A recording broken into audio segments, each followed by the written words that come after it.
Assalamualaikum, my family, my teachers, my colleagues, my friends. Hopefully आप लोग सब खैरियत से होंगे और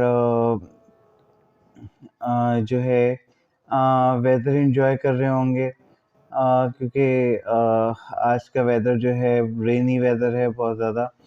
तो काइंडली जो है बाहर मत जाइएगा क्योंकि ठंडी हवा भी चल रही है और मे बी सर्दियों की लास्ट बारिश हुई है। तो इस इन चीज़ों को साइड पे रख के आज हम अपना टॉपिक स्टार्ट करते हैं। आज का टॉपिक जो है बहुत इम्पोर्टेंट टॉपिक है जो मोस्टली फीमेल्स के अंदर होता है और हार्मोनल प्रॉब्लम्स की वजह से होता है, जिसको हिर्सुटिज्म कहते हैं। हिर्सुटिज्म के अंदर जो है अनवांटेड हेयर ग्रोथ होती है जो मेल पैटर्न के ऊपर होती है, ठीक है। जो है जिसमें excessive amount of dark coarse hair on body areas, ठीक है।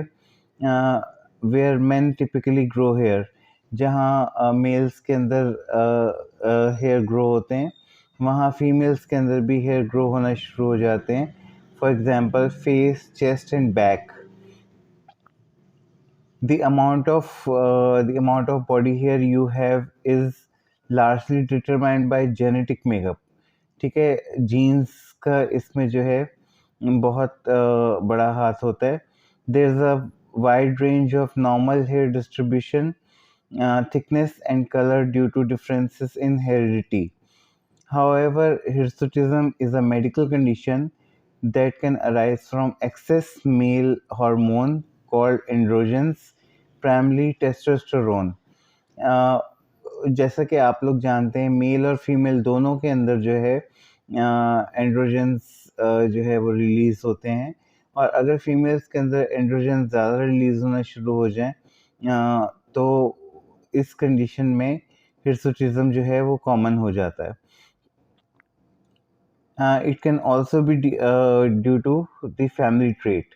अगर किसी की फैमिली में ये प्रॉब्लम है तो आगे के ऑफस्प्रिंग्स जो हैं फीमेल ऑफस्प्रिंग्स के अंदर भी ये कंडीशन आ सकती है। फिर उसके बाद जो है इसके अंदर क्या-क्या चेंजेस आते हैं। आवाज़ भारी हो जाती है, ठीक है। बॉल्डिंग हो जाती है, गंजपन जिसको कहते हैं, गंजापन होना, एक्ने होना शुरू हो जाते हैं। फिर डिक्रीज़ ब्रेस्ट साइज़, ब्रेस्ट का साइज़ जो है वो डिक्रीज़ होना शुरू हो जाता है। Increase muscle mass, weight gain करना शुरू कर देती हैं ऐसी फीमेल्स। और उसके अलावा एनलार्जमेंट ऑफ द क्लैटोरिस, क्लैटोरिस जो है वो एनलार्ज होना शुरू हो जाती है। अब कॉजेज़ ऑफ हिर्सुटिज्म जो हैं, at puberty a girl's ovary begin to produce a mix of female and male sex hormones, causing hair to grow in the armpits and pubic area, ठीक है। अब ये एक कॉमन कंडीशन है कि females और मेल्स दोनों में ये जो है अंडर आर्म के हेयर और प्यूबिक हेयर जो हैं वो ग्रो करते हैं। लेकिन hirsutism can occur if the mix becomes unbalanced with too high a proportion of male sex hormone androgens। लेकिन अगर फीमेल के अंदर एंड्रोजेंस की क्वांटिटी बहुत ज़्यादा हो गई है तो फिर जो है एक्सेस हेयर ग्रोथ होना शुरू हो जाती है। फिर hirsutism can be caused by, अब पॉसिबल कॉजेज़ क्या-क्या हो सकते हैं। पॉलीसिस्टिक ओवरी सिंड्रोम, ठीक है।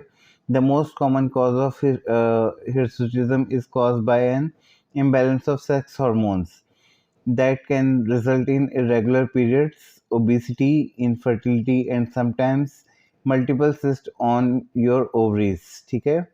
तो इसमें जो है सेक्स हार्मोन्स की ज़्यादती की वजह से जो है इरेगुलर पीरियड्स होते हैं, मोटापा होता है, इनफर्टिलिटी होती है, बांझपन होता है, और उसके बाद जो है ओवरी के अंदर सिस्ट बनना शुरू हो जाते हैं। दूसरा पॉसिबल कॉज जो है वो कुशिंग सिंड्रोम है। This occur when your body is exposed to high level of hormone cortisol, ठीक है। कॉर्टिसोल अगर बहुत ज़्यादा है तब भी जो है हिर्सुटिज्म हो सकता है। It can develop from your adrenal glands. Cortisol जो है वो एड्रिनल ग्लैंड से आता है, जैसे कि आपको पता है, आपने एनाटॉमी में भी पढ़ा हुआ है।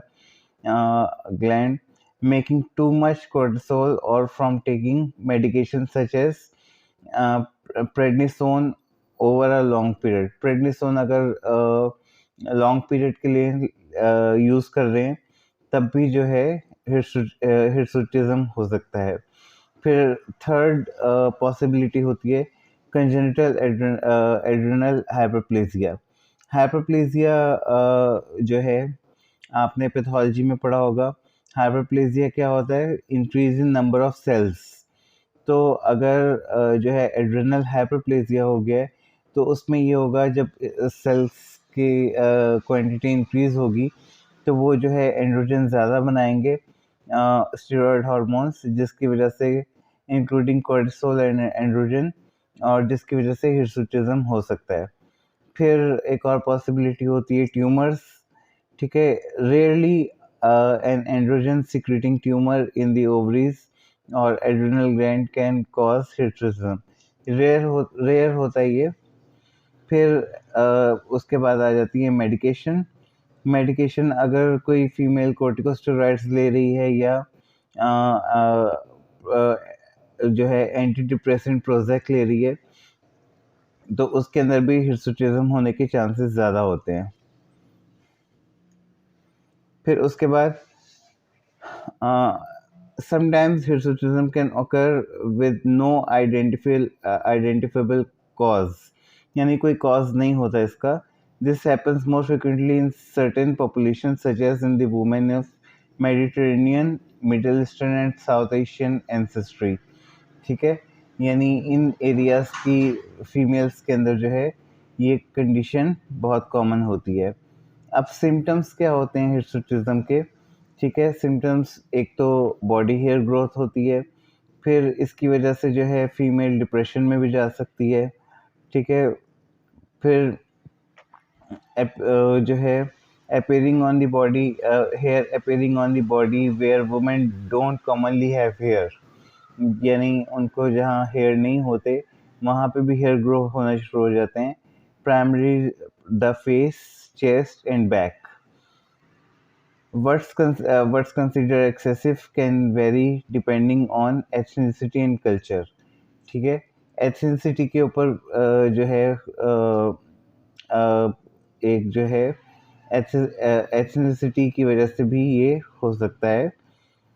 when excessive high androgen levels cause hirsutism, other signs might develop over time, a process called विरलाइजेशन। विरलाइजेशन कहते हैं गंजपने को। अब रिस्क फैक्टर्स क्या होते हैं? several factors can cause influence your likelihood of developing hirsutism, including family history, ancestry, obesity। ठीक है। फिर उसके बाद complication of hirsutism. Hirsutism can be emotional distressing. Definitely distressing होगी कि फीमेल के ऊपर, बॉडी के ऊपर ऐसी ऐसी जगहों पे हेयर ग्रो हो रहे हैं जो नॉर्मली नहीं होते, तो डिस्ट्रेसिंग होती है बहुत condition. Some women feel self conscious about having unwanted body hair. Some develop depression, depression में चली जाती हैं।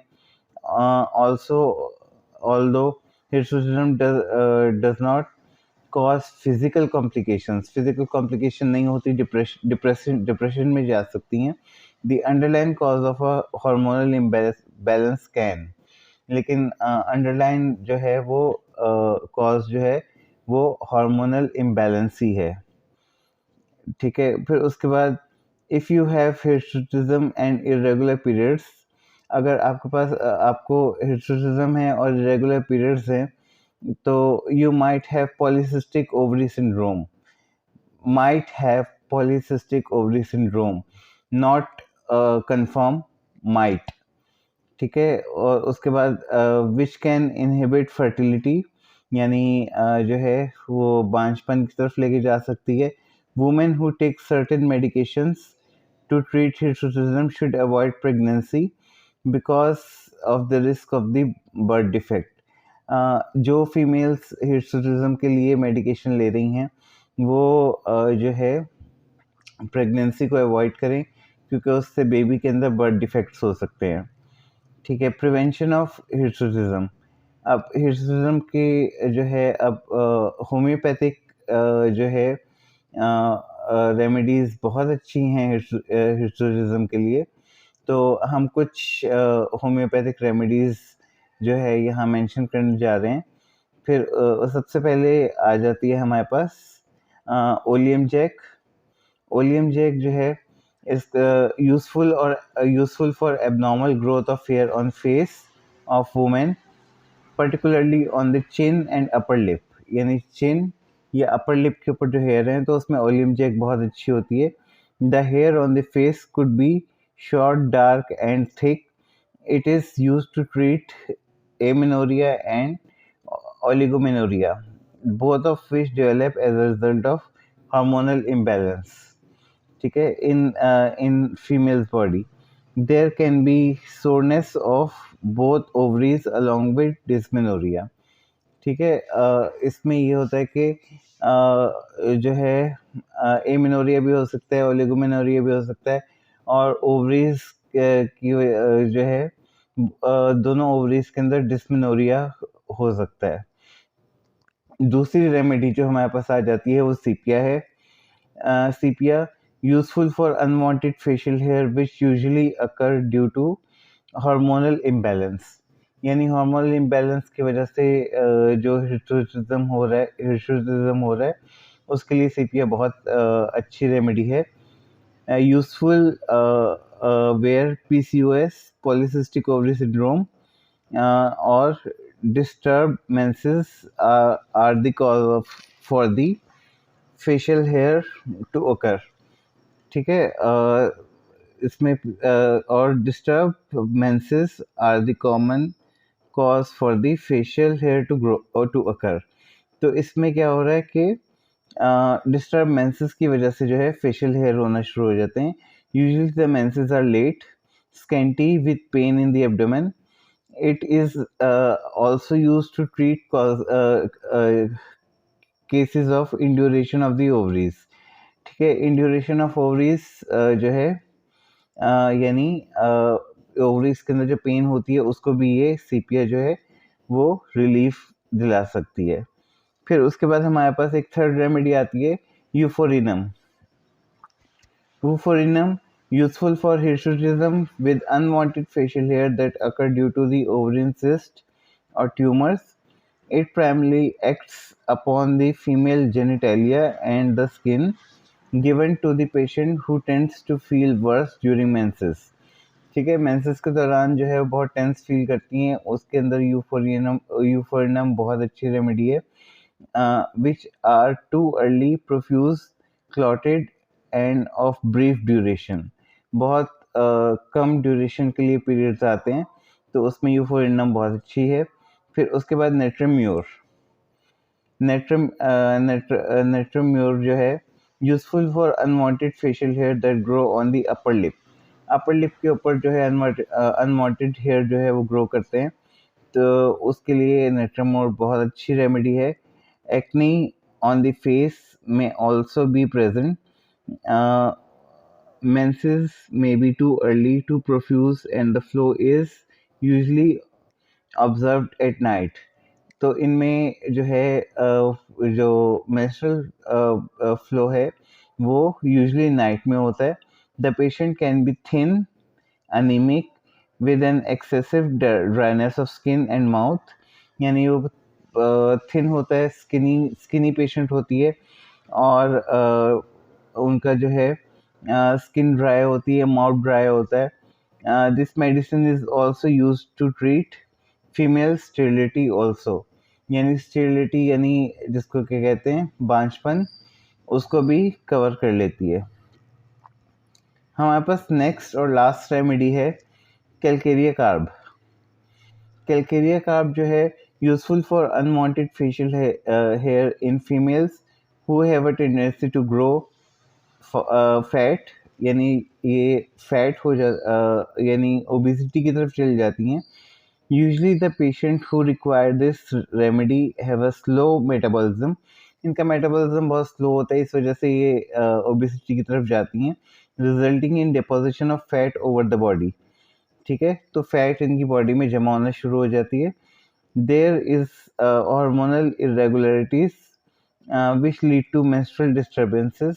इनके जो है मेंस्ट्रुअल डिस्टर्बेंसेस भी बहुत होते हैं। द मेंसेस में अकर टू अर्ली, यानी मेंसेस वक्त से पहले आ जाते हैं। एंड बी प्रोफ्यूज, और बहुत ज़्यादा आते हैं। They also last for a longer duration, और इनके जो पीरियड्स होते हैं वो लॉन्गर ड्यूरेशन के लिए लास्ट करते हैं। These disturbances further initiate the growth of unwanted facial hair। और इस तरह की जो ये सिम्टम्स हैं, जैसे कि इनकी जो है बॉडी पे फैट जमा होना जो शुरू हो जाती है, मेटाबॉलिज्म स्लो होता है, उसके बाद जो है फ्लो बहुत ज़्यादा आता है इनका। तो इस वजह से जो है इनके जो है बॉडी के ऊपर अनवांटेड फेशियल हेयर आना शुरू हो जाते हैं, और इस कंडीशन के लिए कैलकेरिया कार्ब जो है बहुत अच्छी रेमेडी है। तो ये हो गया हमारा हिर्सुटिज्म के ऊपर एक लेक्चर। होपफुली आपको ये लेक्चर बहुत इंटरेस्टिंग लगा होगा, और ये बहुत कॉमन कंडीशन है। अच्छा, एक और चीज़ मैं ऐड करूँगा कि पुराने ज़माने में कभी सुना था कि हिर्सुटिज्म होता था ओल्ड लेडीज़ के अंदर, जब वो मेनोपॉज़ के पास जाती थी, तो उसके बाद उनकी चिन के ऊपर थोड़े बहुत बाल आना शुरू हो जाते थे। तो वो एक जो है नेचुरल फिनोमेना था। लेकिन आजकल फ़ास्ट फूड्स इतने ज़्यादा कॉमन हो गए हैं, और फ़ास्ट फूड्स की वजह से जो है हार्मोनल इम्बैलेंस होना शुरू हो जाता है, जिसकी वजह से यंग एज के अंदर हिर्सुटिज्म जो है बहुत कॉमन हो गया है। तो काइंडली फ़ास्ट फूड को अवॉइड करें, हेल्दी मील्स लें, और अपनी डाइट का ख़्याल रखें, और जो है इस कंडीशंस को ये ऐसी कंडीशन नहीं है जिसको आप डिफीट नहीं कर सकते। तो काइंडली अपनी डाइट को कंट्रोल करें, and definitely you will defeat this condition. तो आज का हिर्सुटिज्म का लेक्चर जो है वो यहीं पे ख़त्म करते हैं। तो होपफुली आपको ये पसंद आया होगा, और जो है नेक्स्ट टाइम इंशाल्लाह एक और अच्छे टॉपिक के साथ आएंगे। और तब तक के लिए अपना बहुत ज़्यादा ख्याल रखिएगा, अपनी डाइट का ख्याल रखिए, फ़ास्ट फूड अवॉइड कीजिए, और क्योंकि जो ज़िंदगी है वो बहुत बड़ी नेमत है। तो फ़ास्ट फूड अवॉइड कीजिए, और अपनी हेल्थ का बहुत ज़्यादा ख्याल रखिए। तब तक के लिए अल्लाह हाफ़िज़।